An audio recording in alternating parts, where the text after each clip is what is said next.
Hello and welcome to this week's episode of Let's Talk About That. It's a very special episode because it's episode 4, and today we're talking about Thor. So without further ado, let's talk about Thor.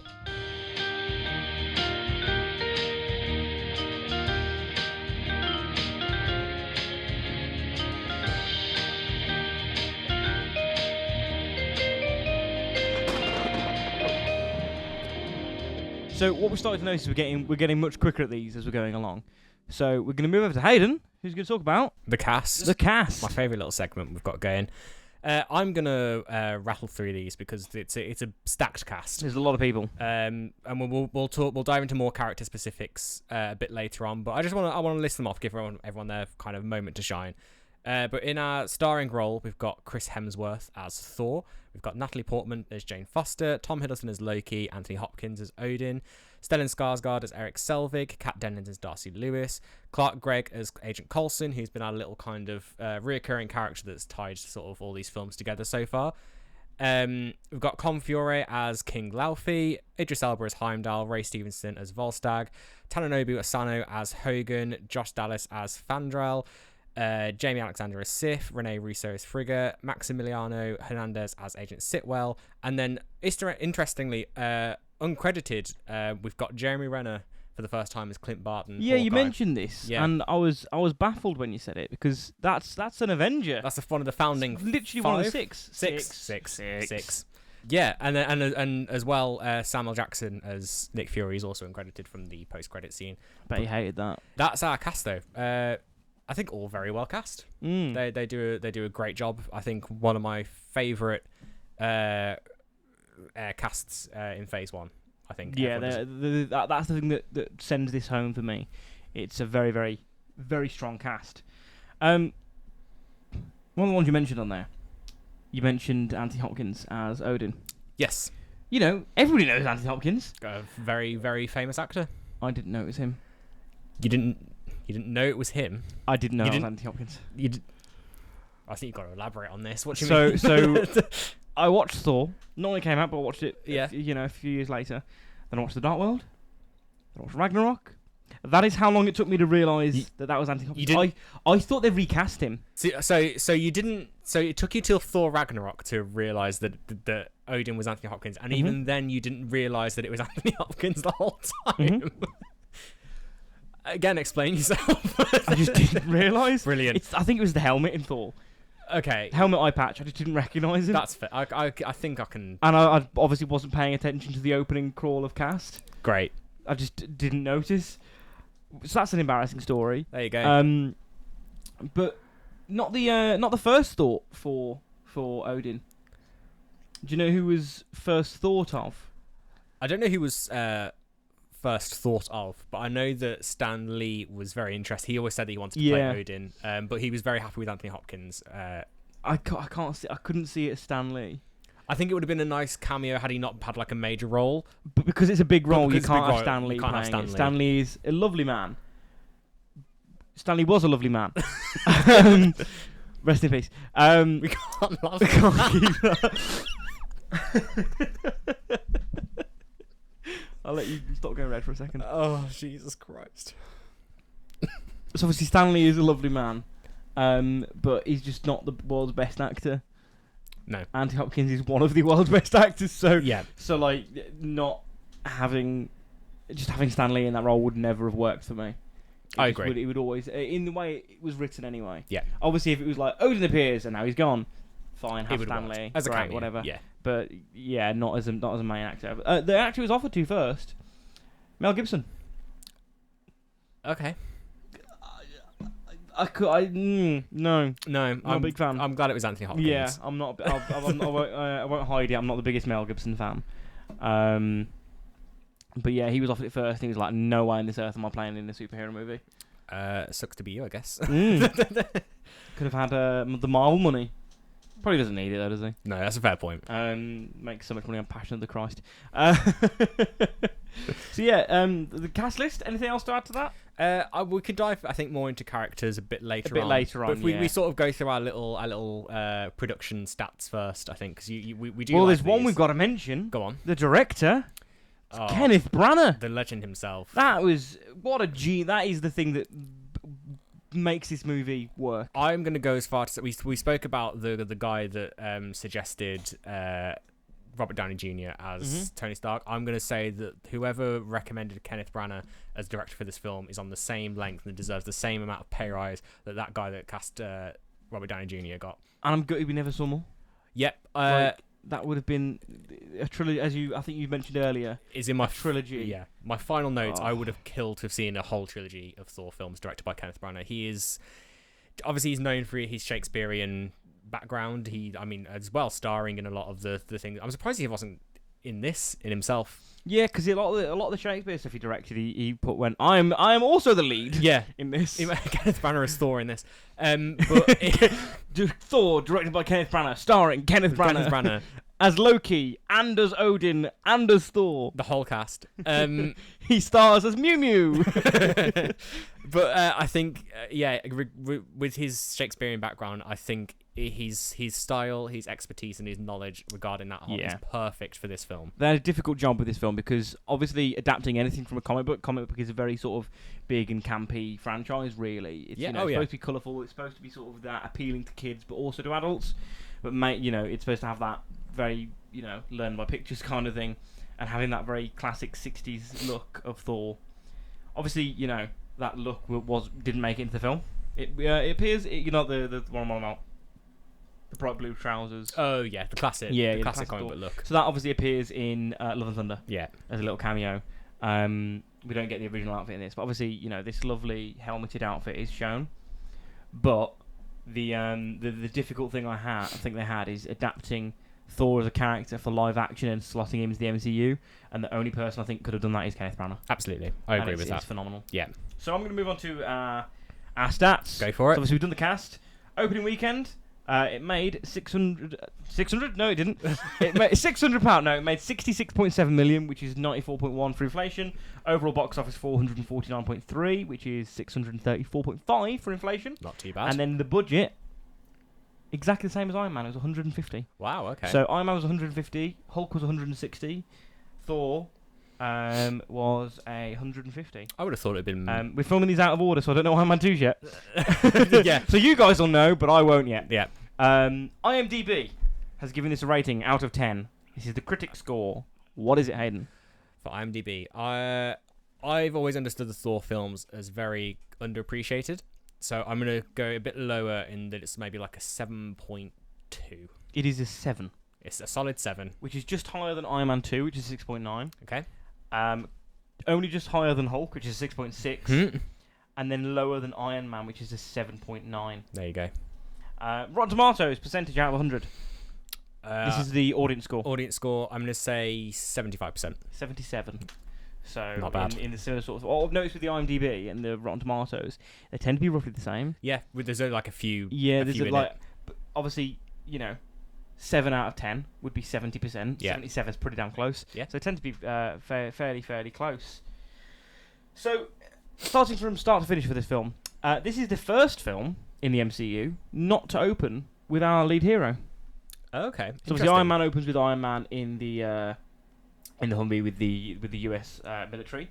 Hulk opens with the opening montage for Hulk, and then obviously opens with Bruce Banner. Yep. And then Iron Man 2. Oh no, I'm a liar. I would argue that Iron Man 2 doesn't technically open with Iron Man, but I mean he's on the news. But it's not his. It's not his scene. I guess it's not his scene. Yeah. So I would bend the truth and say that maybe this isn't the first one, but it's definitely not the first one to. Iron Man was on screen though, so I'd give that. We'll say to feature the main character on screen first. Yeah. So that I thought was interesting. That is interesting. Yeah. Going into sort of how the film sort of came about, I think it's interesting in that we spoke about in Iron Man how that had such a huge job in establishing that world that it was creating. I think this had an equally as challenging of a job to set up. We've got Iron Man, Incredible Hulk, and Iron Man 2 that have kind of set us in this very much realistic world. I think Thor had a job to establish in this world the mythological side of things. I know they speak about kind of magic being a science that we don't understand, but I think it had to sort of go from Iron Man and Hulk to them being like, oh, space, gods, and all this mythological stuff going on. I think it could have fallen apart very quickly. And as you said, I think Kenneth Branagh was the perfect choice in this because he makes it work so well. Yeah, he's got a lot of experience of almost modernising classical text. Yeah. Which is always a difficult thing to do because you want to stay true to its origins and get that feeling of I'm watching something classical, but also you want to make it sort of, either both on a visual level from a drama point of view and to, the written word and the spoken word. You want it to also make sense. Yeah. And a lot of your general audience won't understand a lot of your classical, Victorian, Shakespearean, Elizabethan, should I say? Yes, yeah. That way of speaking, which they do really well of getting that across, of having Thor come across as somebody who's definitely from that sort of era and has that sort of voice and that sort of way of speaking without making it go, what did you say? Yeah. How did he word that? Which in a lot of the comics, it does. It is very much written in kind of that classic Elizabethan style. Speaking of cast as well. Okay, go on. You've forgotten one. Not again. Every single time. I think this is going to become a running bit at this point. I would argue this isn't cast, this is cameo. Okay, go on. Not necessarily a cameo, because it's not like another character coming in, as we've discussed of the difference between a cameo and all that sort of thing, and a guest appearance. It's really a guest appearance. J. Michael Straczynski. Okay. Who is for British people, the writer of Babylon 5. That was very big over here. But also the writer of a lot of Thor comics. So he wrote the comic that this film is based heavily on. Okay. He also wrote the comic that was well regarded because he brought Thor back to life. Because in the comics, during the sort of Civil War stuff, Thor was a robot. Yeah. He wasn't Thor. And then he was a clone. And then also, he actually brought Thor back as Donald Blake. Ah, his alter ego. His alter ego. Get a little reference to in this. Donald Blake. I can't speak today. I can never speak usually. So he brought him back as Donald Blake, and then that is a nice little reference to him being he's the first person to go and lift Thor's hammer. He's got that top-down angle, grabs it and goes, huh, and then carries on with his day. That's great. I think I sort of raised the question earlier, but for the point of our viewers, and I think it's interesting then to kind of get their input on it. With the whole magic sort of being established as a science that we don't understand in this, where we are now in the MCU, we've got Doctor Strange and sort of the whole sorceress thing. We've got the Eternals, which are basically space gods. We've got Titans and all this. Ant-Man. Close-up magic. Yeah, I mean, you're not wrong. I'm not wrong. You're not wrong. If this film, if we hadn't had Thor yet in the MCU, if it got sort of gone on as it is, would they still make it in the same way as they had now, in that sort of it's all kind of aliens and science, or would they sort of more heavily delve into that magic route, I guess? No. Elaborate. No, I don't think they'd make it in the same way. I think they would probably go down the route of leaning more into that magical side of it. So. I think they were a bit more fearful of that back in there. I think they're a bit more fearful of going to, not necessarily too close to comics, but going too far away from the natural side of things. Sort of a lot of the science in this works. Yes. Like that explanation of the Einstein-Rosen bridge. I'm not a physicist, and I'll never be a physicist, but the way she explains that makes total sense in this, and especially where the explanation she gives when she's in chemo in Thor: Love and Thunder. Yep. Sorry if you're watching along with us. We keep doing this. We keep spoiling later on films. But yeah, in Love and Thunder, she explains to that kid by ripping his book up and poking a hole through it. It's explained really well. And it's that same kind of thing of like the sci-fi aspect, but tying in with our actual scientific knowledge. Going, this is not necessarily, sci-fi, but it's plausible. Yeah. Like science. Yeah, I'd agree with that. It's not like science fiction, it's like science almost fact.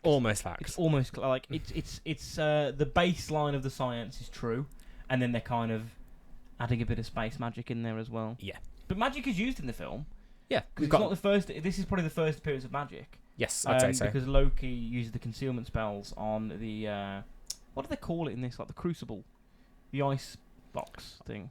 Yeah, I think. What it's called. I can't remember what it's called. But yeah, you know what I mean. The cradle. No, that's the thing they use for the Vision. Look at us remember. spoiling all the future Marvel films. No, so yeah, the ice. The MacGuffin. The MacGuffin. the Schrodinger's box. Yeah. The Pandora's box that unleashes all the ice powers on Loki. Yeah, he uses the concealment spell for that, and then obviously Loki uses magic throughout. Yeah, that's sort of his thing in this. Yeah, got a mischief, got a magic, basically the same thing. So yeah, the one thing I really do love in this is the relationship that you get between Odin and Thor, because it's not necessarily a father being like, my son is unruly and arrogant and hateful and goes for wars. It's actually looking at it, he's going, my son is me. Yeah. That's the bit that's important here. Yeah. Because obviously, as we discover within Ragnarok, and one of the things that I think is important for us, because we're looking back on these films, we have all the knowledge of the other films to then put on these. I think that helps. So we have the knowledge of Hela and Odin wreaking havoc on the Nine Realms and just taking as many lives as they can. Anyone that didn't want to be ruled by Odin, you're going to die. That I think is really important key information. Odin is not this peaceful god. Nope. He was a warmonger for most of his life. Had Thor, and was like, maybe let's not do this anymore. Picks up Loki and then end the war with the frost giants. And I know you know this about me, but I love Norse mythology. You do. So I've done a lot of reading of Norse mythology stuff, specifically Neil Gaiman's book, because that's a really good one if you've not read it, because it combines all these different versions of the stories into one linear story, kind of like roughly putting it in a timeline of like this happened, Ragnarok, end. Pretty much. So yeah, it's a nice combination of all these myths. So that's great. So I know a fair bit. More than the average Joe, I'd say. I'd say so. I'm no expert, but I've learned things today. Yeah, you have. We'll discuss those later on, but because we do a quick note review and have a chat before we actually film these. Yeah. So Thor then travels to Earth, which is actually shown at the start of the film. So we're doing this a bit out of order. At the start of the film, Thor appears at Earth. Thor appears at Earth. Thor appears at Earth, and twice is knocked out. By two things, because in my notes for me, in order to remember things, I put funny notes. I don't necessarily go in depth, and then I'll talk about them, off the cuff. Yeah, you go a bit more in depth than me with the. It's because I need to know what I'm talking about, because I will just forget otherwise. But go on. But yeah, so I've put. Are you Thor, the god of hammers? No. He's Thor, the god of road traffic accidents, because he's hit by a vehicle twice in this film. And then tased as well. He can't catch a break. He can't. So a joke that people often talk about with Ragnarok, he's like, oh, the god of thunder, he's got electricity, and they take him down with electricity. And in this one, he's tased in this by Darcy, who then offers to do CPR on him just to try and kiss Chris Hemsworth. Which, to be fair, I don't blame her. He's a very handsome man. Can't fault it, can you? No. But speaking of Thor, sort of going into the... That's what we're doing. We're speaking of Thor. It's his film. I think we can sort of, dive a bit into his character in this. I think it's interesting for his first film in the MCU that they completely strip him of his powers, and kind of we don't get much Thor. I've got a similar note to that. Yeah. I said for a film called Thor, there isn't much Thoring. Not much Thoring. But it works really well. It's almost like if you were to start Iron Man 1 as Iron Man 3. Kind of crash lands with his suits and that's it for the rest of the film. Yeah, but it works really well. And I think that's down to Kenneth Branagh. But I think there's a big criticism of that he regains his worthiness a bit too quick. But I fundamentally disagree with that. I think it is very much earned in the film. The whole personal growth in his arc, I think, is really well executed. In a sense, it's then echoed in Ragnarok, because obviously Thor he believes his powers come from the hammer. Yeah. Right. So you have that journey of start of the film. You get Thor, then you get the journey and the travel of him believing that he's not worthy and he's not got his powers and all that sort of thing, and then you have the conclusion of he has got his powers and he's back at being Thor again. So it's then mirrored in his third film, which I find is quite interesting. The only film where we get Thor as Thor really are Dark World and Love and Thunder. In a sense. Yeah, no, I agree with that. I do think it's one of the most successful redemption arcs within a single film. Yes. Within cinema, to be fair. There aren't many films that are within a multi-film franchise that give you that perfect character arc from start to finish within one film. No. I don't think he's perfect by the end of the film, but the opening of Thor compared to what we see of him in Avengers, Yes, is a phenomenal change. absolutely. Yeah. And His therapist would be proud. but I think I'm jumping a bit ahead in my notes, but I think the whole characterization of Thor, Loki, just his whole world and his whole setting in this is the best that it is throughout the whole MCU for me. This film of this kind of this world that we're introduced to is the most successful for me of Thor. I'm not saying the other ones are bad or they don't work, but to me it is the best kind of interpretation of that. You disagree? Yeah, I would disagree. I'd say the Dark World. Okay. Just for me, because Thor and Asgard and Loki and Odin, it's all very mystical, magical stuff. And having that world building of Norse mythology, having the Dark Elves, which is the whole kind of split between Alfheim and Svartalfheim, which is the light and dark elf thing within Norse mythology. Having that really sets the tone for being a whole Norse thing. And I know we discussed this earlier, that when Marvel were doing this forward, who did you say was going to direct?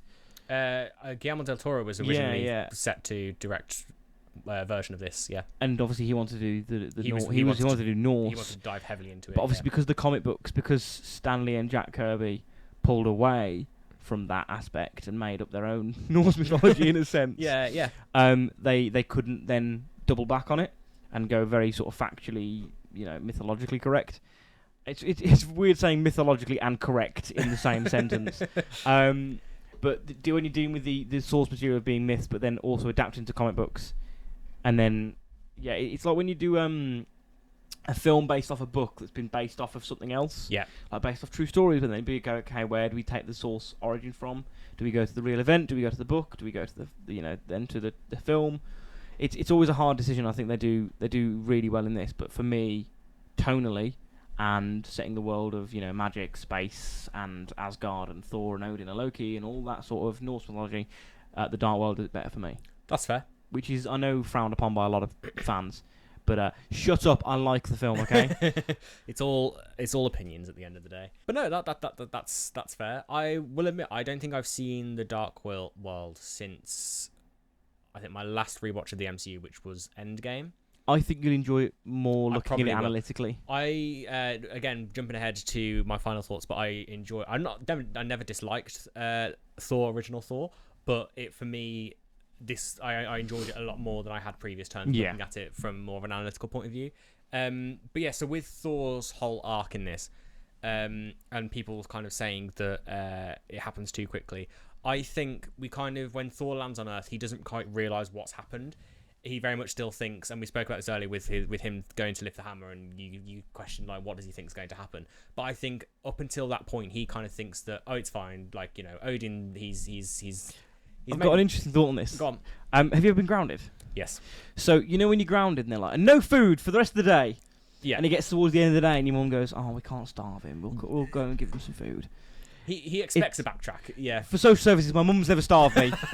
I'm fine. I'm safe.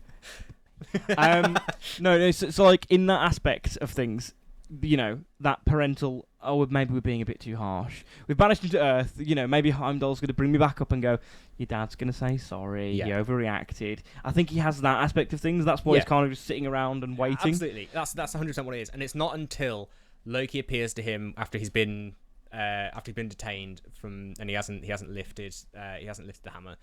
It's not until Loki's kind of, I know that obviously twisted words about him saying that his mother's banished him, but it's not until Loki says that Thor then thinks, oh, okay, there are actual consequences to what I've done. And it's then that not a purposeful kind of redemption, but it's then he kind of takes a backseat and thinks, okay, well, this is for real now. I might as well kind of, settle in. And then then he gets on that redemption arc. And I've got a note here that Thor is a warrior. He's not a king. And it's his exile that Odin casts on him among the people, that then he learns that kind of how to rule. Essentially, you can't be a king unless you don't understand who you're ruling against. But he was this close to being king. He was literally that close. That close to becoming king, which is interesting because we don't actually see. We see him become king when Odin dies in Ragnarok. Again, spoilers. Just ruin it. You know what? Everybody's half of the MCU disappear in Endgame. There you go. In Infinity War. people should know, but when we're looking back on a retrospective look, and all of our thoughts and opinions are going to be influenced by the later on films. Oh, of course they are. Yeah. Tony Stark dies at the end of Endgame. Wow. No, it's going to be. If you haven't watched them at this point and you're watching along, fine. But we're not going to, dance around. There will be spoilers. There will be spoilers. There will be spoilers. And you've just had as many of them I can fit in the last 30 seconds. But no, so obviously he dies in Ragnarok and he becomes king. But it's interesting that he was going to make him king beforehand. Yeah. He was just going to pass over power and sit in the background and wear cozy slippers and read the newspaper, I guess.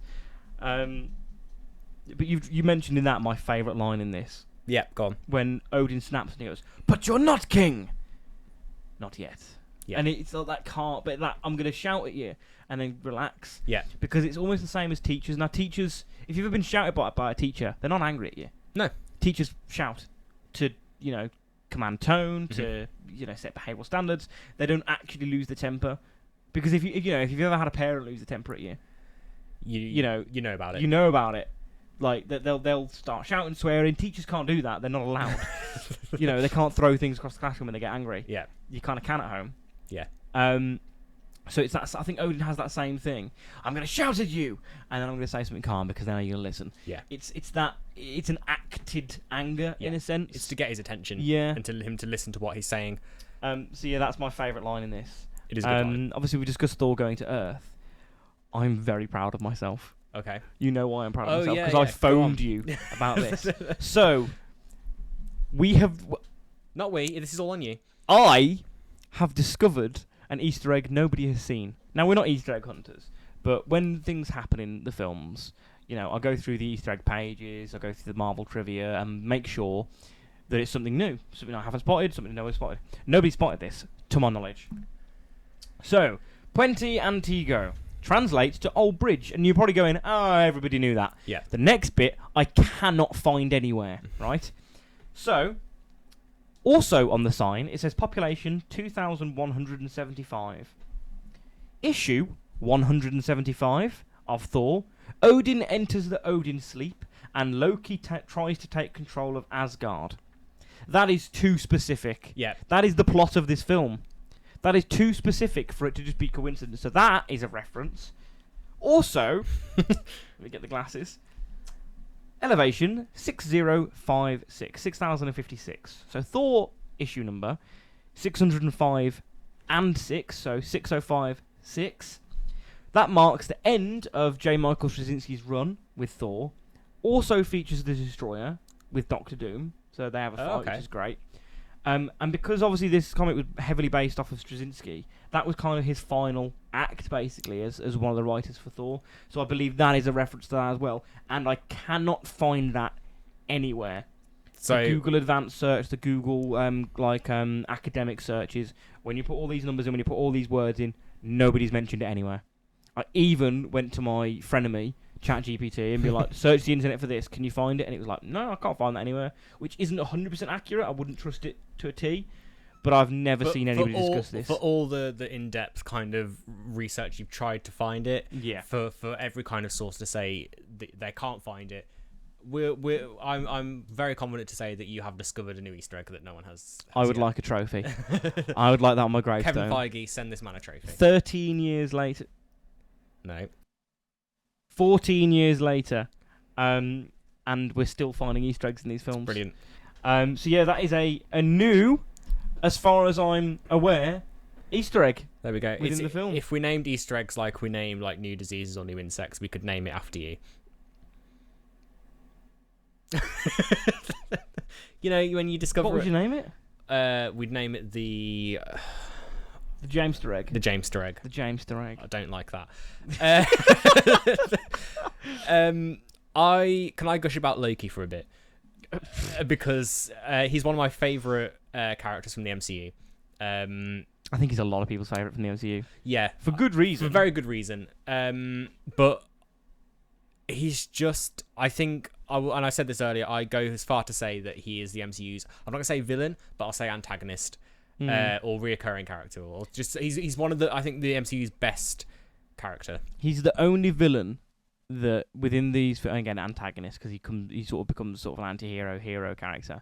He's the only one I think they've got absolutely right. Yes. Every other villain, they're like absolutely nails it in that film. That's kind of it. They don't really have a continuation. We've discussed that we've got that problem with Ultron. Yeah. You know, that Ultron's supposed to be this ongoing character and isn't. Zemo, the Red Skull. I'm as a Captain America fan, I'm so annoyed they just did one and done Red Skull. Yeah. I say one and done. He's in Endgame, but he's not. He's not. A it's villain. not. It's just not. No. It's not Red Skull. They nail him in Captain America. He's again as a massive Captain America comic fan and film fan, they nail it 100%. He's flawless. But then just end of the film, he's gone, and that's it. And we never see him again in a Captain America film. Yeah, it's rough. Again, we've spoken about the Marvel villain problem, and this is the first one I think that we don't. There isn't a villain problem in this one. No, because Loki is brilliant. I saw someone on the internet say that the Frost Giant's the villain of this film, and I was like, no, they're barely in it. They're barely. Your villain's Loki. Yeah, Loki's the villain. The Frost Giants are there to serve the villain's goals in a way. Yeah. But I think you've got that kind of sympathetic reasoning behind what he wants to do, and it's really looking at this again. I think since I've kind of watched it last and now coming back to it with kind of more with a more analytical view, you've got Thor and Loki, obviously brothers, son of Odin, kind of with Loki. They both want the same thing in this, in that they're desperate for their father's for daddy's attention. For daddy's attention. They both want his approval, his love, his admiration. Thor has had that. But Thor goes about trying to get it the wrong way. Yes, though, still. Absolutely. He's like, I'm strong. I'm ruthless. I can kill as many people as you want, Father. Yeah. It's not the way Odin will be proud of you. No, and then that's the journey that Thor goes on in this, and that he learns that that's not the way to do it. But then Loki, in the opposite way, kind of goes from not doing that to then sort of going where Thor was at the start of this film, in that he's kind of destroying Jotunheim to prove himself to his father. And then you've got that great, which is one. I've got a favourite scene in this, but this is my second favourite. Is that when Loki is hanging off the bridge, and he says, "Oh, you're skipping right to the end." Of the film. Yeah. And he says, "I could have done it, Father, for all of us." And then he's there. He's like, "I like Odin. That like this is what I could have done for you, for all of us." And then Odin immediately just disapproves and just goes, "No." And that just... I was waiting for a different line there, but you don't need it because it's implied. I was waiting for Father. I did it for you, and he goes, "No, you did it for you." Yeah, that's the line I was expecting, but he doesn't need to say it because I'm expecting it. I don't need to hear it. Yeah, because I know that's what the intention is behind the line. Because again, with an acting thing, because acting degree, got it in again, ladies and gentlemen. So yeah, from an acting perspective, you never play the line. You play the intention. You play the intention, and you're speaking the line. Your intention should be shown. Yeah, absolutely. Not told. Yeah, the line doesn't tell you what you're feeling. The line doesn't. You're super objective, as people call it, or you're objective, which is what you're doing in that scene specifically. It's never a case of I'm going to explain to you for this reason, because exposition can become clunky. Yeah, but there's a very good example of exposition in this. There is, and that's what we call a segue, folks. So there's a very good example of exposition in this. Do you want to go over that? So this is my favourite scene in the whole film, and it's the campfire scene where Thor is telling Jane about Yggdrasil and the realms and how they're all kind of connected. At its core, it is an exposition scene. It's purely there to tell the audience how this whole thing kind of works. But with the performances, the music, the shot, the emotion that Hemsworth and Natalie Portman are giving in that, it turns that exposition scene to something that you understand, that the characters, and that they're kind of developing that closer relationship in that, and it is beautifully done. It's one of my my favorite scene in the whole film, and I think one of my favorite scenes in Phase 1. It's just so beautifully done. It's one thing I did notice in that exposition for the purpose of character is always the best way to do exposition. Yes. So one of the things I put on here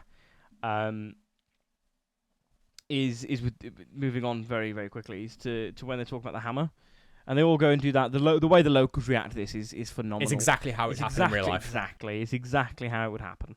And then they come back to the cafe and they're like, I don't know, some kind of satellite. What sort? That if you looked at that, if you would That's a hammer. You know that's a hammer. You know that's a hammer. It's got a handle. You'll all be grabbing the handle all day, and it's got it's got a head. It's got the mallet head. Yeah, it's a hammer. It's very obviously a hammer. If they'd have said that whole purpose is for Thor not to immediately realise what it is. Yeah.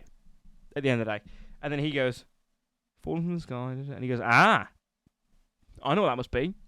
Rather than if they said, I don't know, some kind of hammer. Eric, who knows Norse mythology, would have been like, actually, this makes a lot of sense. They'd have all gone. Yeah. But in order to get that separation between him going to find this satellite with the government, that S.H.I.E.L.D. have stepped in, which, as you mentioned, for the first time, actually seem like the bad guys. We get a sort of a morally ambiguous kind of view of S.H.I.E.L.D. in this when they take Jane Foster's life work and research. You kind of think, because from so far we've had Iron Man and Iron Man 2 with them, they're not in Hulk, are they? S.H.I.E.L.D.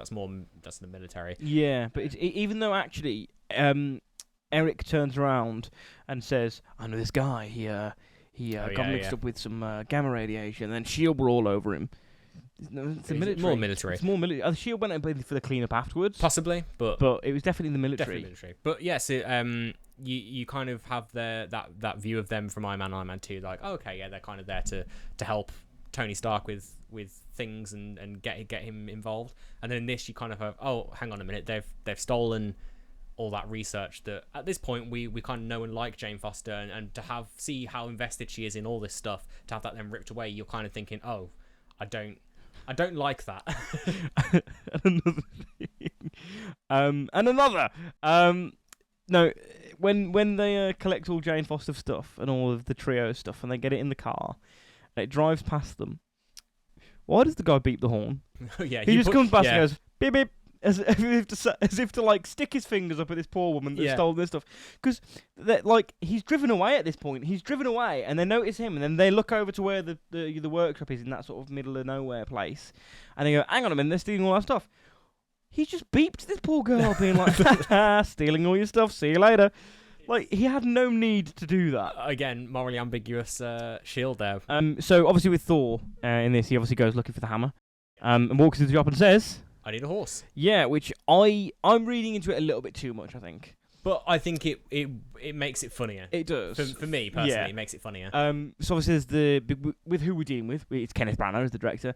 I think it's a subtle nod to Richard III. Possibly, yeah. Because walking in is going, I need a horse, my kingdom for a horse, which is from Richard III. And then in Norse mythology, because he also says, the shopkeeper goes, well, we don't have a horse, but we have dogs and cats and birds. My terrible American accent there.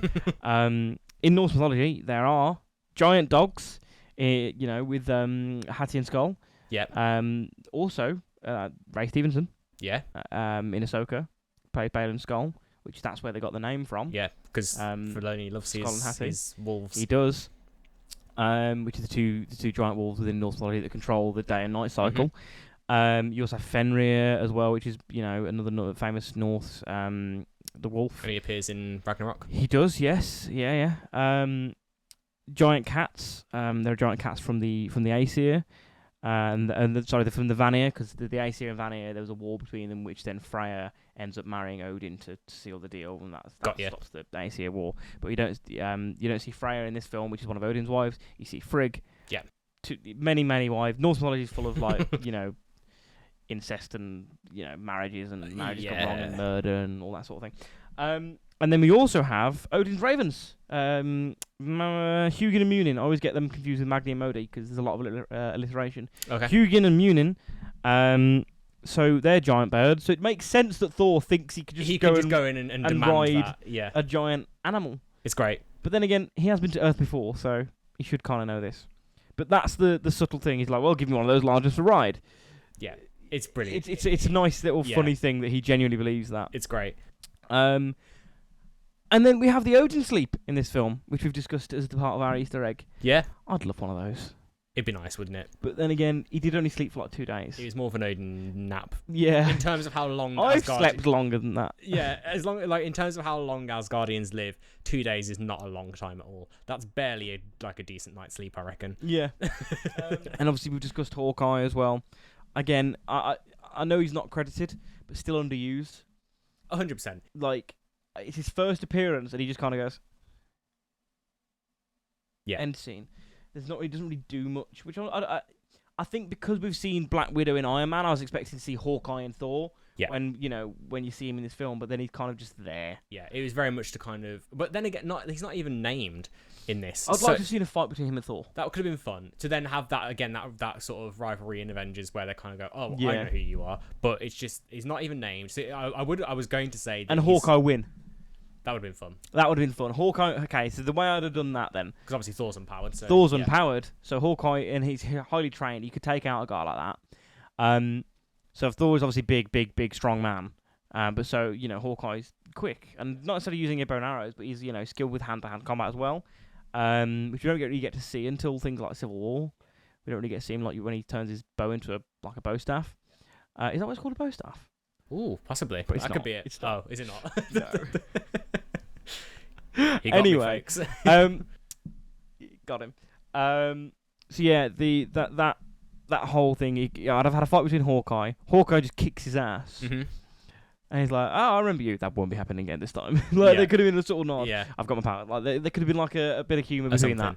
But I understand why they didn't, because it is a Thor movie. Yeah. At the end of the day, having too much go on and be too many Avengers, which I think is one of the flaws we discussed in Iron Man 2. Is very much set up. And I think this is why this works so well.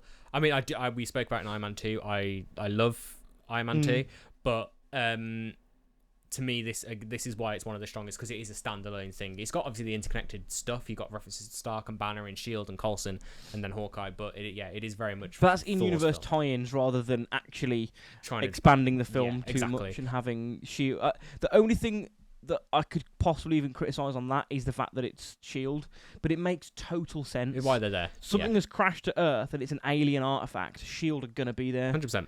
Like, that you can't avoid that within this film, especially when you've set it up so heavily in Iron Man 2. Yeah.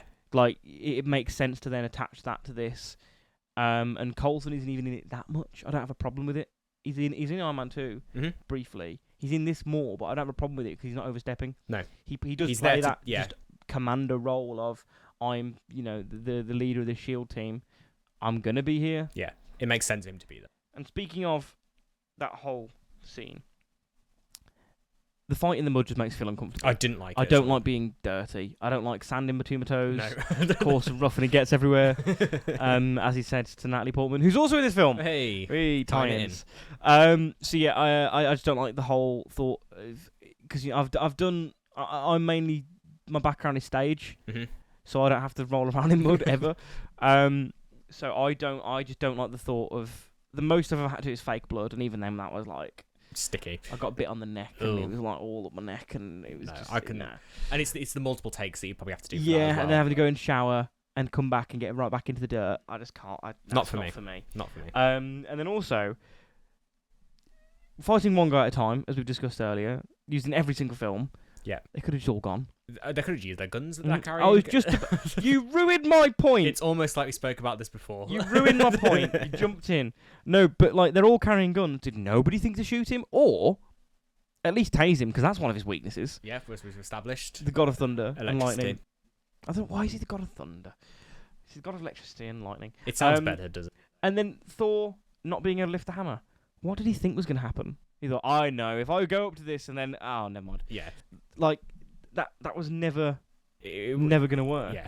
I'm just going to rush through not rush through some of these, but like just roll some of these off. List them off. That then scene with Coulson and Chris Hemsworth in the big white room. His hair, the hair. It's very blonde. I think it's the lighting that doesn't help. That's why the Dark World outfit looks so much better. Like, I've got the figure here with the ponytail tied, and it's all tied, and he has that for Age of Ultron. And the Avengers look is a bit better with this. They got the wig a bit better. Yeah, but it's it's almost like a dyed beard. It's dyed beard, dyed eyebrows. Yeah, it's not great. The best look. I think only because it's under such severe lighting. In all the the naturally lit scenes, like outside, it's bother fine. Me. On Asgard, it's fine. It is just that one thing that you're thinking, that's a bit bright. Coulson letting them go, genius move. Mm-hmm. They're going to lead us to more things. We're going to understand more about these people, letting them go rather than keeping them captive. Yeah. And I actually howled at this next line. So when Eric goes to pick him up, and he's like, he's a physicist. He's like, yeah. You got a very strong physicist there, and he goes, steroids. Brilliant. That's such a good line. Great. It might be a subtle reference to superheroes getting so jacked and people questioning it. Yeah. But I think just as a line, it's brilliant. It works. Yeah, it's great. And then the whole keep away from the bars. Where are we going? To a bar. Another great line. Another great line. You said this before, but yeah, Stellan Skarsgård is great in kind of whatever he's in. Yeah, he's not the sort of actor where I'd go out my way to watch any film he's in. But if he's in he's in it, but if he's in it, and I go, this is gonna be a good film. Yeah. And then they order a drink. It's called the Boilermaker. Do you know what a Boilermaker is? I don't, because I don't drink. It's a man who makes boilers. No. A Boilermaker, it's not really drunk much in the UK. It's not really referred to as that. It's an American drink. It's either the mixing of 2 beers, right, or the mixing of a beer with a shot of whiskey. Right. Just about the Warriors 3. Yeah, Lady Sif and the Warriors 3. Yeah, we can mention them. Yeah. Go on, what have you got? Fandral. Fandral is Robin Hood. Okay. So not actually like in our mythology, our folklore, but within the comics, he falls in love with a woman called Marion in sort of the 12th, 13th century. Yeah. And in order to pay for their lives, robs them rich. Doesn't give to the poor. Okay. It's implied that he gives to the poor, as Robin Hood does. But that's why he's got that sort of very iconic sort of pointed beard, yeah. Mustache. Oh, okay. Very itchy nose. It's relevant to the video, but I've got itchy nose. So that's a nice little thing for that. Volstagg, brilliant. Ray Stevenson, brilliant. It's when he turns around, he's like, "You've eaten 12 rounds of beef, 3 pork loins," and I'm just sitting there going, "My kind of man." I'd do the same. There and just eat his feelings. I'd do the same. And then he goes, "And do not mistake my appetite for apathy." And yeah. He's like, "Yeah, just because I'm hungry doesn't mean I'm not sad." Yeah, exactly. Eat because you're sad. And then when they call them in for, because they're like, "Oh, we can't commit treason. Heimdall's probably watching." Doors open. Heimdall requests your presence. I'm like, "See what you mean? We're so dead." Gets over there. "You would dare commit treason against our king Loki and go and do this to go and save Thor and yada yada yada." And they're like, "Yeah, that's exactly what we're gonna do." And he goes, "Good." He just walks off. It's brilliant. He's like, "If I don't let you do it, yeah. If I don't actually do it for you, I'm not in the wrong. I'll just walk away." He's great, and so good. Idris Elba in this is brilliant. It's a shame we don't get more of him throughout the Again, I do MCU. love Idris Elba as an actor. Yeah. Knuckles, brilliant. There's a film he did recently called Heads of State with John Cena, where he plays the British Prime Minister. Phenomenal in that because it's him and John Cena's comedy, like bouncing off each other. Yeah, it's so good. If you haven't watched that, it's on Prime. It's brilliant. It's a straight to streaming service film. Really, really good. I'm also going to test you on one final thing. Oh. So, Kung Fury. Yes. Who plays Laufey. He's in another Marvel film. Another Marvel film? He's in another Marvel film. Okay. MCU or like just He's in another Marvel just film. Marvel film. Oh gosh, okay. I've got no idea. Like 5 questions. 5 questions. Okay. And you can't ask me what film is it? I'm gonna. Is it pre-MCU? During MCU. During MCU. Oh god. Okay. Is it Fox Universe? Nope. Is it Sony Universe? It's Sony. So it'll be Spider-Man. It's during MCU, so you got 2 guesses basically. Is it Amazing Spider-Man 2? It's the Amazing Spider-Man 2. Okay. He plays the advisor for Oscorp. He's in the legal stuff, all the legal. You know, he was set up to be the next Green Goblin, basically. Okay. In that film, instead of Harry. There you go. You're gonna Google it now. Googling. So yeah, he's in that. He's like kind of like the legal advisor to Harry in that. It's almost in that scene. It's almost echoing as the "What? You can't do this to me." Do you know how long I've been this community? There he is. There he is. Yeah. So he's part of Oscorp. Brilliant. There you go. Learn something new every day. Should we talk about the fake out finale of the film? Yeah, because again, I think. Thank you for watching. Let's talk about that. It's that was a fake out finale. That was a terrible joke. So yeah, go on. We'll let you talk about this because I know you've got a good note about this. Yeah. It's obviously we've got Thor versus the Destroyer. Which, a very quick side note, we've kind of mentioned this when we were talking about the notes before. The sound design for all the Asgardian stuff is so well done, with the hammer and the destroyer, all the sounds. That destroyer laser beam is lovely. It's a beautiful wonderful. sound. It tickles me. But so obviously you've got that battle, and you think, okay, this is the big final superhero battle, but it's not. We have the battle of brothers at the end, which is very Anakin Obi-Wan. I noticed. Yeah, 100%. Like deals with the same sort of brother v brother almost. Yeah, that kind of betrayal.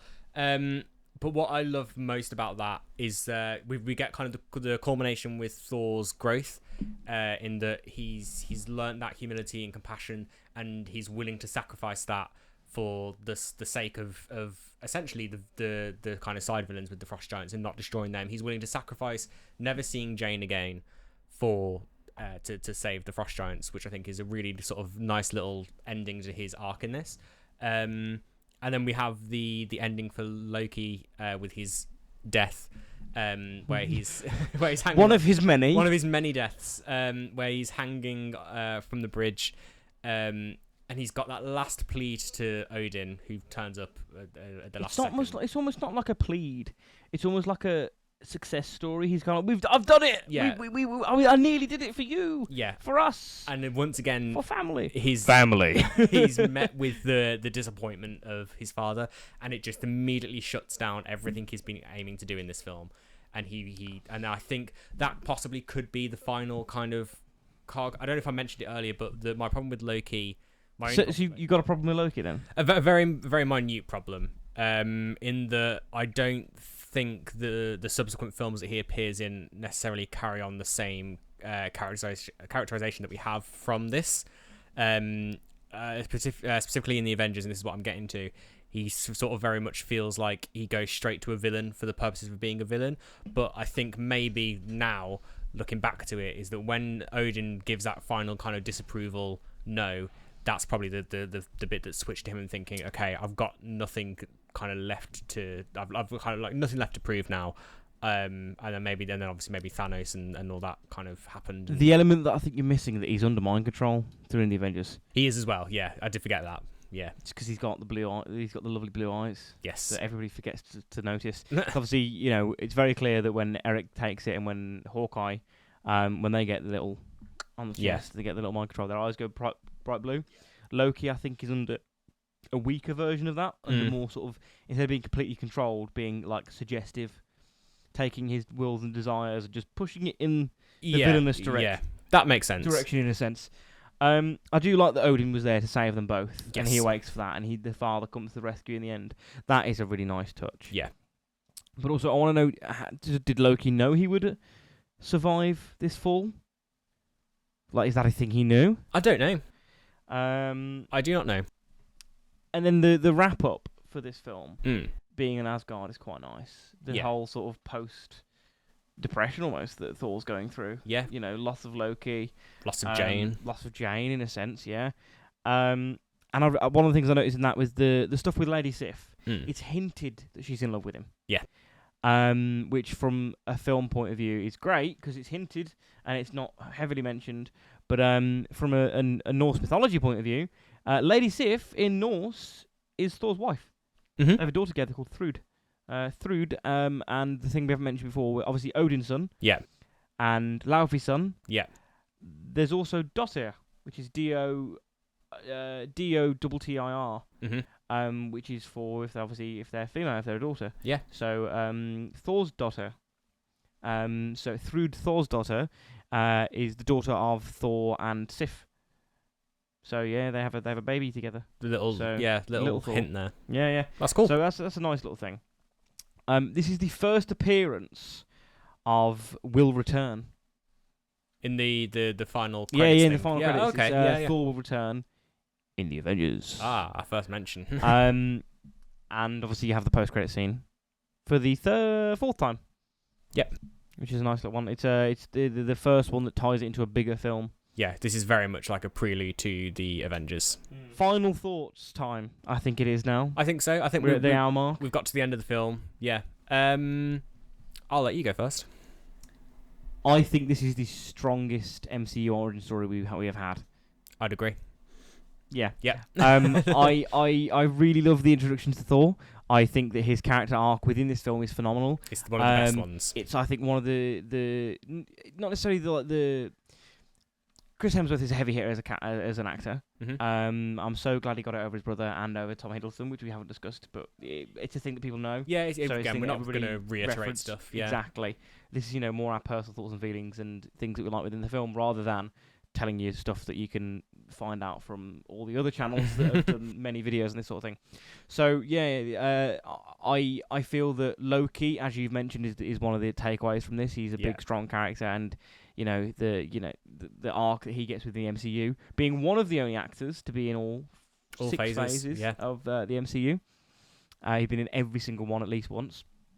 So seeing that is great, and you can understand why he has managed to have such a longevity within it. And I don't think he's got any signs of slowing down. I don't think so. I think he will come back as long as they ask him, and I've got no complaints. Yeah. Milk that cow dry.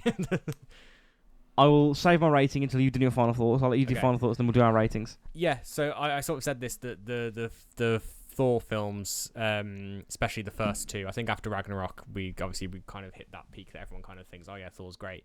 But these are very underappreciated, and I think this is one of Phase 1's, if not for the Avengers, I think the strongest film. For me, I've said it before, it's the best characterization, the setting, the theming for Thor's world. I know you've said about the Dark World, but for me, that might change when we get to it, and I've rewatched it in a more recent time. But it is, it is the best characterization of that kind of world for me, and just the strongest story with arcs, characters, casting, everything about it is perfect, and that, I believe, is mainly down to Kenneth Branagh and his vision for this 100%. film. So go on. / whoever allowed Kenneth Branagh to direct this film. Yeah. Whoever made that, executive a massive decision. pay raise. 100%. Should we get onto our ratings? Mm-hmm. I think they're going to be quite similar. I think they're going to be very close. Okay. I've given this a 9. Oh wow. Okay. I sat and watched this, and I didn't want to say much of this throughout the video because I didn't want to give you a hint of where I've put this. Genuinely sat there watching it, going, I didn't remember this being this good. And sitting there going like, wow, this is brilliant. Yeah. I've given it a 9 because, as I've discussed in the other videos, I don't sit there and go, what do I give this? How do I rate this? I sit there and go, this film is a 10. Make me lower the score. Yeah. Something has to stick out to me. And literally the only things are like such minute details that bring it down to be a not a perfect. Yeah. For me, a 10. If somebody says film that's a 10, it's got to be like the best, perfect. Yeah. I know that there's not a lot of films that are perfect. There's not a lot of films that will give a 10. I don't think I'm going to give anything in this a 10. So a 9 for me is like highly rated. Top. Yeah. That's pretty close to being like top. So go on. I've given it an 8. Okay. But it is higher in terms of 8s than what I gave. So Iron Man I gave an 8. Mm-hmm. This is higher than Iron Man for me. So I'm glad you've said that. So where are we putting on our list, Hayden? I think it's top of the list. It's top of the list for me. Top of the list. So I genuinely, when I was writing this, I'm going, Hayden's not going to agree. I was putting this in my notes. I'm going, Hayden's not going to agree. He's not going to say the same thing as me. We're going to have our first argument. I'm so glad we don't. I think our first arguments will come in later on in the next one. Yeah, as we've discussed a little bit about Captain in the next America. one we're filming. Okay, yeah, okay. But yeah, so an 8 for me, but higher than Iron Man, despite them being both 8s. But yeah. So you've put them at both 8. So you put this like an 8.1, or would you be strict on your 8? I'll say it's an 8, but you'd put, if you had to choose, you'd put Thor above it. Yeah. So I'm very, very happy with that because I was thinking you were going to disagree with me. It's at the bottom. So on that ultimate conclusion, thank you for watching. If you haven't subscribed already, please do. If you've got this far in the video, give it a like, give it a comment, share your thoughts. What rating would you give the film? That'd be interesting to know. Yeah, absolutely. Where would you put it? So currently, out of 4, out of Iron Man, Hulk, Iron Man 2, and Thor, where would you rank it? It'd be interesting to see other people's opinions on that. Any final thoughts, Hayden? I think that's everything. We're getting closer and closer to the culmination of everything that these films have been setting up. Yes. With Phase 1. The Avengers. We've got one more film to do before the Avengers. I'm very excited. And then we'll have a Phase 1 wrap-up as well. Yeah, that's going to be great. I'm really looking forward to that. But yeah, that's sort of everything we've got to say on this. Yeah, so thank you for watching. Whatever time zone you're in, it might be good morning, good evening, good afternoon, or good night. Hope you have a great rest of the day or great rest of the evening. So we'll bid you farewell. See you next time.